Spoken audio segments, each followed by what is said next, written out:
সুপ্রিয় শিক্ষার্থী, সম্মানিত অভিভাবক এবং যারা ভিডিওটি দেখছেন প্রত্যেকে জানাই আন্তরিক শুভেচ্ছা অভিনন্দন। আশা করি তোমরা সবাই ভালো আছো। আজকে তোমাদের সপ্তম অধ্যায়ের ব্যবহারিক জ্যামিতি নিয়ে আলাপ করব। ব্যবহারিক জ্যামিতি কীভাবে ব্যবহার করতে হয়, কীভাবে জ্যামিতি আঁকতে হয় সেটাই আমরা দেখাবো। জ্যামিতির মধ্যে তোমরা স্কেল, চাঁদা দেখছো, তোমাদের যাদের কাছে বাসার মধ্যে জ্যামিতি আছে অথবা বড় ভাইদের কাছে যাদের কাছে জ্যামিতি আছে তারা কিন্তু দেখেছো চাঁদা আছে, স্কেল আছে। স্কেলের মধ্যে দুই ধরনের মাপ আছে, একটা হচ্ছে সেন্টিমিটার, একটা হচ্ছে ইঞ্চি। একটা হচ্ছে সেন্টিমিটার, একটা হচ্ছে ইঞ্চি।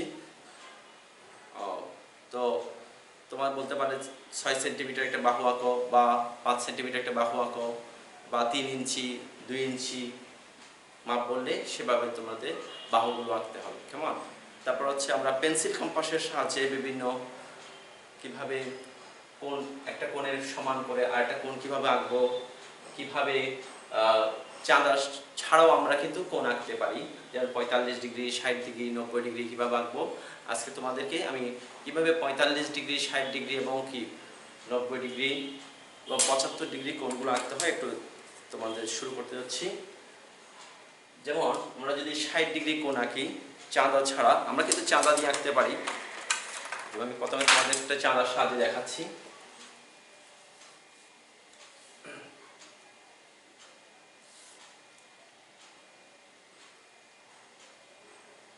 যেমন এখানে তুমি যদি একটা হয়তো 70 ডিগ্রি কোণ আঁকবা, তাহলে আমাকে কি করতে হবে, এই জায়গার মধ্যে দেখো আমি কোথায় বসাচ্ছি একটু খেয়াল করলে বুঝতে পারবো। এখানে কিন্তু একটা দাগ আছে, মার্কিং করা আছে, মার্কের উপরে বসাতে হবে। আর এদিকে ডান পাশে কি করতে হবে, জিরোতে বসাতে হবে। বসানোর পর আমাকে কিন্তু 70 ডিগ্রি, যেমন আমি 70 ডিগ্রি আঁকবো, তাহলে কি করতে হবে, 10, 20, 30, 40, 50, 60, 70, 70 উপরে আমাকে একটা মার্কিং করলাম। মার্কিং করার পর আমি কি করব, এখন যোগ করে দেব।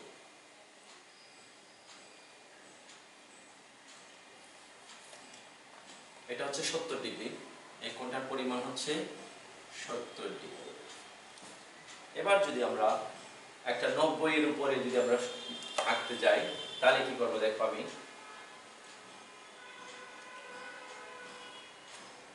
দেখাবো। যদি আমরা 90 ডিগ্রির উপরে আঁকতে যাই বা 100, 120 ডিগ্রি, হ্যাঁ দেখো আমি বসাচ্ছি। চাঁদাটা বসানোর পর আমরা কি করবো, এই যেমন এই মাঝখান পর্যন্ত কিন্তু 90 ডিগ্রি, 90 পরে 110, 20, যখন 120 ডিগ্রি যাচ্ছি এই জায়গার মধ্যে আমি চিহ্নিত করলাম। চিহ্নিত করার পর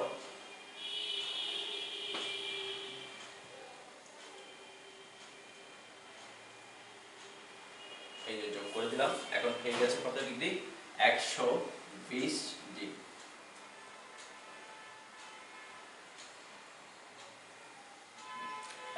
ডিগ্রি।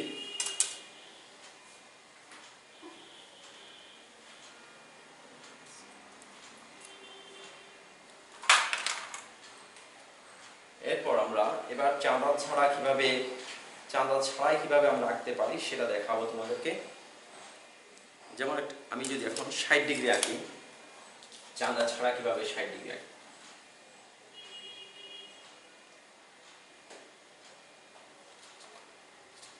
আমি একটা রেখা আঁকলাম। এরপর খেয়াল করো,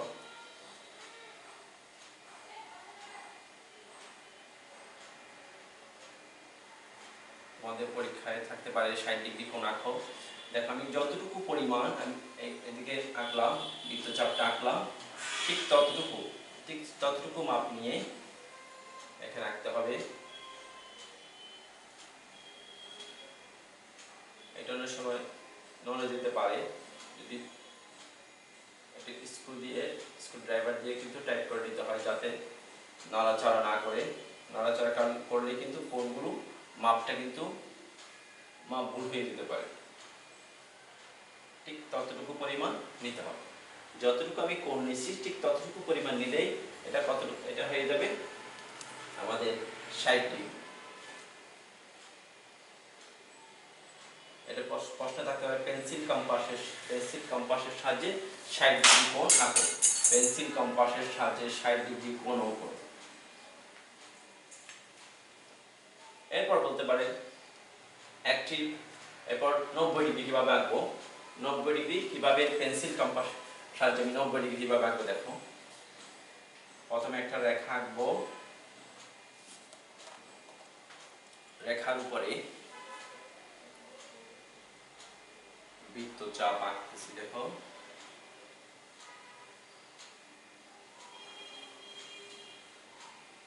আঁকার পর এই ঠিক এই জায়গা থেকে আমরা কি করবো, এই নিলাম এখানে বৃত্তচাপ, আবার বৃত্তচাপ আঁকতেছি। আমি পেন্সিল কম্পাস সাহায্যে দেখানোর উদ্দেশ্য হচ্ছে তোমাদের ডাইরেক্ট যেহেতু খাতার মধ্যে যেভাবে আঁকবে সেভাবে আমি দেখাচ্ছি। এই যে 5টা একই মাপে দেখো, 1টা 2টা 3টা 4টা 5টা বৃত্তচাপ আঁকলাম। আঁকার পর দেখো এই যে আমি যেখান থেকে রেখাটা শুরু ছিল সেখান থেকে এই জায়গা পর্যন্ত আমি কি করলাম, যোগ করে দেব। এই যোগ করে দিলাম, এটা হয়ে গেছে কত ডিগ্রি, 90 ডিগ্রি। এটা কত ডিগ্রি, 90 ডিগ্রি। এখন 90 ডিগ্রিকে আমরা যদি দ্বিখণ্ডিত করি তাহলে কত হয়ে যাবে, 45 ডিগ্রি। এখন 90 ডিগ্রিকে আমরা দ্বিখণ্ডিত করব। দ্বিখণ্ডিত কিভাবে করব দেখো, এই যে অর্ধেকের এখানে অর্ধেক নিতে পারো, অর্ধেকের চেয়ে বেশি, অথবা আমরা এখানে একইভাবে আমরা আরেকটা 45 ডিগ্রির জন্য আমরা একটা কোণ আঁকছি। প্রথমে 90 ডিগ্রির মতো 90 ডিগ্রি যেভাবে আঁকলাম আমি সেভাবে তোমাকে এঁকে নিতে হবে।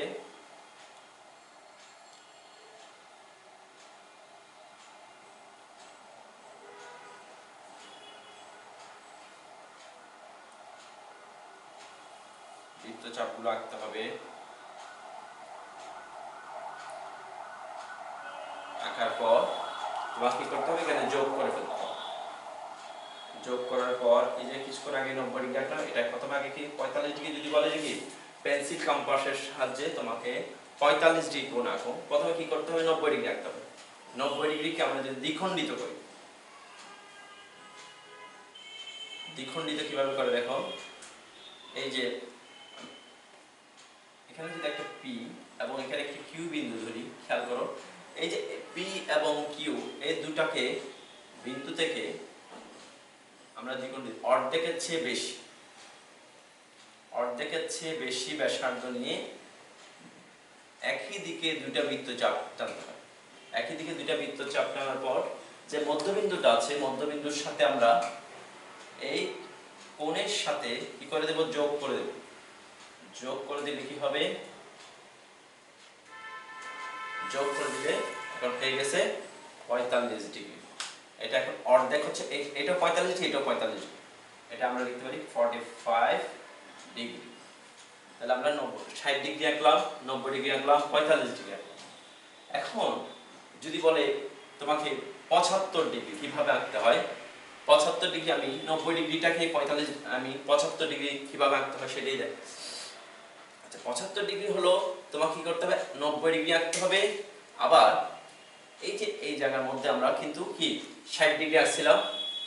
আচ্ছা আমি আলাদাভাবে দেখাচ্ছি যাতে তোমরা বুঝতে পারো।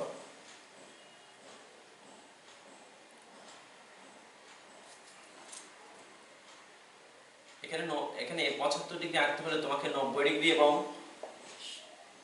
60 ডিগ্রি আগে চিহ্নিত করতে হবে। আমি লম্বটা কিন্তু বারবার দেখাচ্ছি, তোমাদের 90 ডিগ্রি আঁকতে যাতে 90 ডিগ্রি আঁকতে যেন ভুল না হয় সেজন্য আমি বারবারই দেখাচ্ছি 90 ডিগ্রি লম্বটা কিভাবে আঁকতে হয়।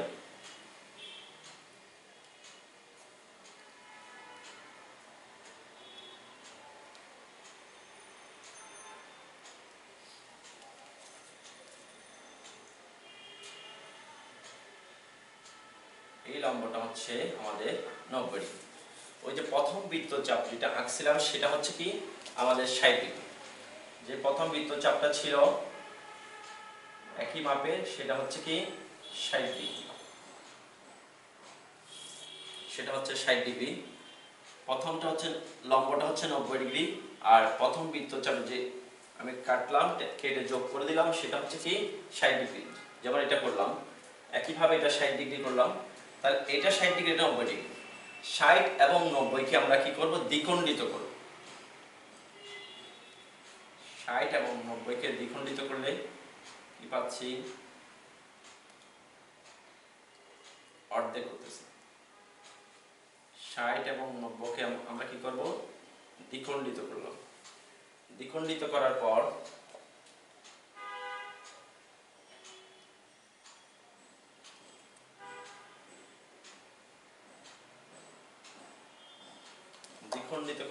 আমাদের এখানে যোগ করে দিতে হবে।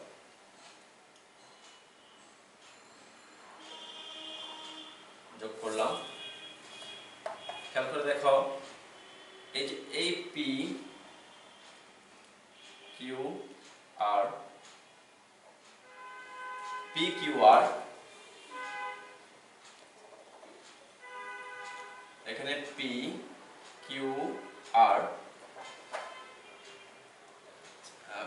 পি কিউ আর, খেয়াল করে দেখো পি, এই যে আমরা প্রথম 90 ডিগ্রি আঁকলাম, তারপর হচ্ছে 60 ডিগ্রি আঁকলাম।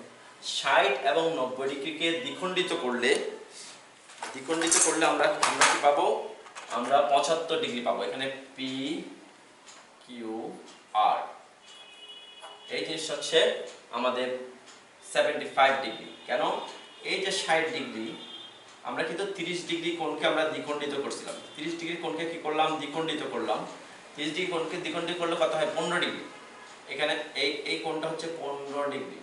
তাহলে 15 ডিগ্রি এবং 60 ডিগ্রি কত হয়, 75 ডিগ্রি। তাহলে পি কিউ আরটা হচ্ছে কত ডিগ্রি, পি কিউ আরটা হচ্ছে 75 ডিগ্রি। এবার একটা কোণের সমান করে আরেকটা কোণ যদি আঁকতে হয়, তোমাদের অধ্যায়ের মধ্যে আছে, তোমাদের বইয়ের মধ্যে, একটি কোণের সমান করে আরেকটি কোণ আঁকো এবং কোণকে দ্বিখণ্ডিত করো। কোণকে দ্বিখণ্ডিত করতে বললে যে 45 যেভাবে আঁকছি সেভাবে কোণকে দ্বিখণ্ডিত করলে হবে। এখন যদি বলে একটা কোণের সমান করে আরেকটি কোণ আঁকো,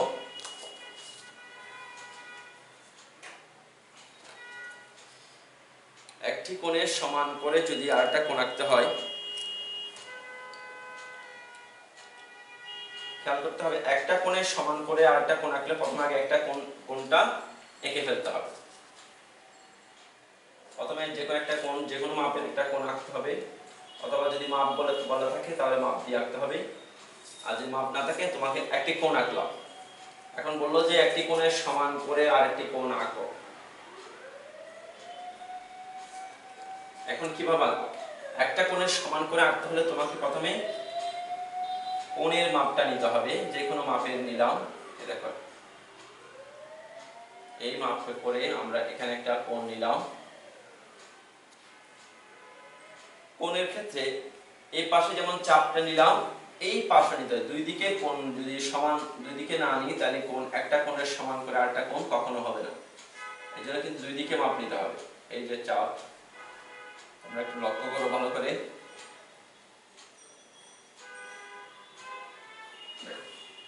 আমি এই পাশটা যেমন নিচ্ছি, প্রথমে এই পাশটা নিলাম, এরপর কি করলাম, এই পাশটা নিলাম, এই পাশটা নিলাম, তারপর এই পাশটা নিলাম। হ্যাঁ, দুদিকে নেওয়ার পর এই যে মিলিত যেখানে হচ্ছে সেখানে আমরা কি করবো, এখন যোগ করে দেব। একটা কোণ যোগ করে দেব। যোগ করে দিলে কোণটা এই কোণের সমান করে, যেমন এটা যদি বলি এক্স ওয়াই জেড সমান করে আমরা একটা কোণ আঁকলাম, এ বি সি। একটা কোণের সমান করে একটা কোণ আঁকলাম, ঠিক আছে। আমি তোমাদেরকে কিছু কোণের ব্যবহারটা দেখালাম।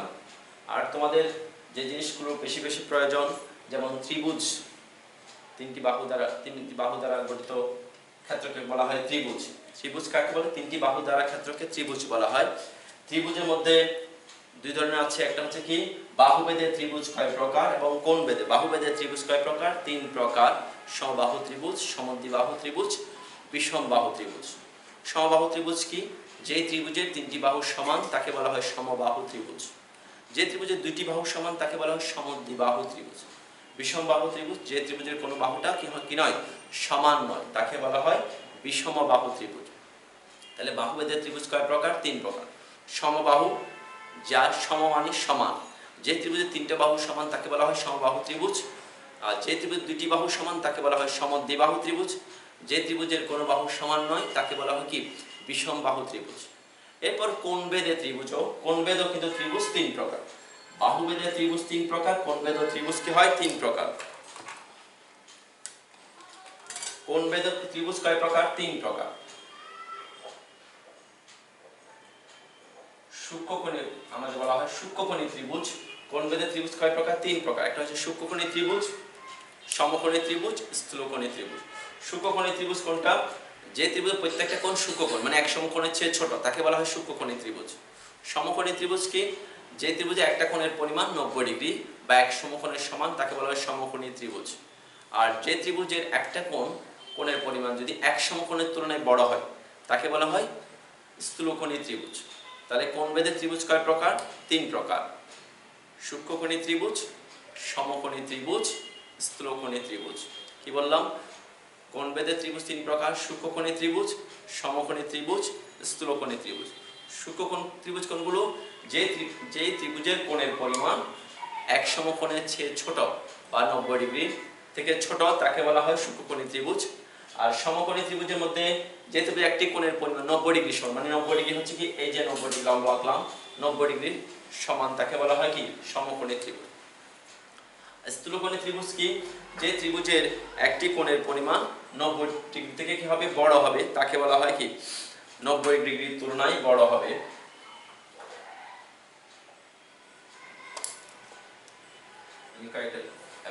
তোমাদের যেমন সূক্ষ্মকোণী ত্রিভুজটা হচ্ছে এইভাবে, সমকোণী ত্রিভুজটা কি হবে? এই যে সমকোণী ত্রিভুজ।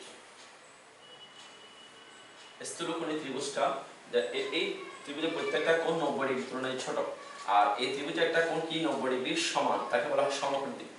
স্থূলকোণী ত্রিভুজটা 90 ডিগ্রির তুলনায় বড় হবে। আমরা লিখি, কারণ 90 ডিগ্রি অর্থ হচ্ছে লম্ব, তাহলে এটা হচ্ছে কি 90 ডিগ্রির তুলনায় কি হয়? বড় হয়। এই ত্রিভুজের কোণটা 90 ডিগ্রির তুলনায় বড়, এটাকে স্থূলকোণী ত্রিভুজ বলা হয়। তাহলে আমরা কোণভেদের ত্রিভুজ কয় প্রকার? 3 প্রকার। এটা হচ্ছে সূক্ষ্মকোণী ত্রিভুজ, এটা হচ্ছে সমকোণী, এটা হচ্ছে সূক্ষ্মকোণী ত্রিভুজ বলা হয়। আর এটা হচ্ছে সমকোণী ত্রিভুজ। আর স্থূলকোণী ত্রিভুজ। ত্রিভুজের 3 কোণের সমষ্টি কত? তোমাদের নবম প্রশ্ন থাকতে পারে। ত্রিভুজের 3 কোণের সমষ্টি হচ্ছে 180 ডিগ্রি বা 2 সমকোণের সমান। ত্রিভুজের 3 কোণের সমষ্টি কত? 180 ডিগ্রি বা 2 সমকোণের সমান।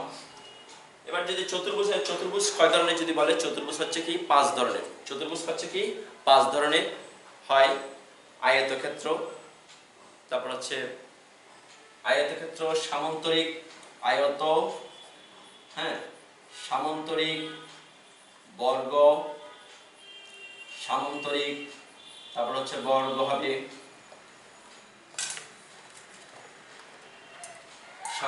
আয়ত, সামান্তরিক, বর্গ আছে, আয়ত আছে, সামান্তরিক আছে, তারপর হচ্ছে ট্রাপিজিয়াম, রম্বস, রম্বস, এরপর হচ্ছে ট্রাপিজিয়াম।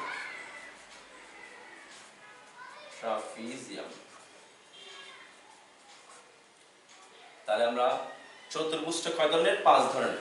এবং আরেকটা চতুর্ভুজের আরেকটা প্রশ্ন আসে, চতুর্ভুজ আঁকতে কয়টি উপাত্তের প্রয়োজন? 5টি উপাত্তের প্রয়োজন। চতুর্ভুজ কয় ধরনের? 5 ধরনের: আয়ত, সামান্তরিক, বর্গ, রম্বস, ট্রাপিজিয়াম। আমি সাধারণত তোমাদেরকে একটু এটার সংজ্ঞাগুলো বলে দিচ্ছি। আয়ত হচ্ছে কি যে চতুর্ভুজের বিপরীত বাহুগুলো সমান ও সমান্তরাল এবং প্রতিটা কোণ কি হয়? সমকোণ হয়, তাকে হচ্ছে আয়ত। যে চতুর্ভুজের বিপরীত বাহুগুলো সমান ও সমান্তরাল এবং প্রতিটা কোণ কি হয় সমকোণ হয়, তাকে বলা হয় আয়ত।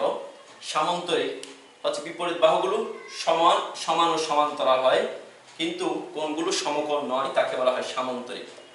আর বর্গের ক্ষেত্রে প্রত্যেকটা বাহু, চারটা বাহুই সমান, বর্গের মধ্যে চারটা বাহু কি হয় সমান হয়। বর্গের মধ্যে তোমাদের বর্গ হচ্ছে চারটা বাহু কি হবে সমান হবে, চারটা বাহু সমান এবং কোণগুলো সমকোণ, বর্গের ক্ষেত্রে কোণগুলো সমকোণ, এটা হচ্ছে বর্গ। এরপর হচ্ছে রম্বস। বর্গের সাথে রম্বসের মিল আছে, তবে রম্বসের মধ্যে চারটা বাহু সমান, রম্বসের চারটা বাহু সমান কিন্তু কোণগুলো কি নয় সমকোণ নয়। বর্গের কোণগুলো সমকোণ আর রম্বসের কোণগুলো সমকোণ নয়। রম্বসের কোণগুলো কি নয় সমকোণ নয়।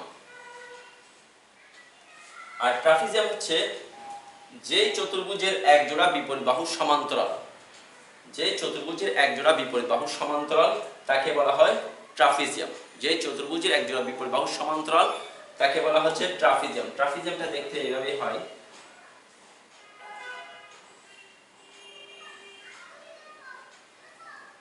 এটা হচ্ছে ট্রাপিজিয়াম।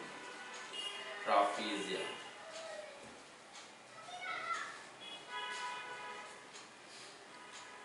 তোমাদের বর্গ, আমি আয়তের ক্ষেত্রে আয়তের চিত্রটা একটু আমি তোমাদেরকে দেখাচ্ছি। আয়ত হচ্ছে বিপরীত বাহু সমান্তরাল, যেমন আয়তের মধ্যে একটু এটা হচ্ছে সামান্তরিক, এটা হচ্ছে সামান্তরিক, সামান্তরিক। আর আয়তের ক্ষেত্রে তোমাকে করতে হবে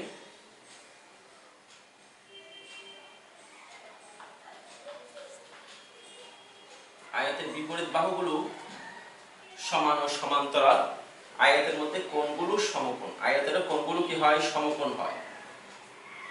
আর সামান্তরিকের কোণগুলো কিন্তু সমান নয়, সামান্তরিকের ক্ষেত্রে বিপরীত কোণগুলো সমান, সামান্তরিকের ক্ষেত্রে বিপরীত কোণগুলো সমান হয়। আশা করি তোমরা আজকের ক্লাসে বুঝতে পেরেছো। তোমরা জ্যামিতির সংজ্ঞাগুলো শিখবে, যেমন ত্রিভুজ চতুর্ভুজের সংজ্ঞাগুলো শিখবে, এবং আমি যে আজকে কতগুলো জিনিস দেখালাম, কিভাবে কোণ আঁকতে হয়, কিভাবে এই যে আমাদের পেন্সিল কম্পাসের সাহায্যে কিভাবে কোণগুলো আঁকতে হয়, সে বিষয়গুলো তোমরা বাসায় প্র্যাকটিস করবে। প্র্যাকটিস করলে তোমরা পারবে। আশা করি তোমরা ভালো থেকো, সুস্থ থেকো। আল্লাহ হাফেজ।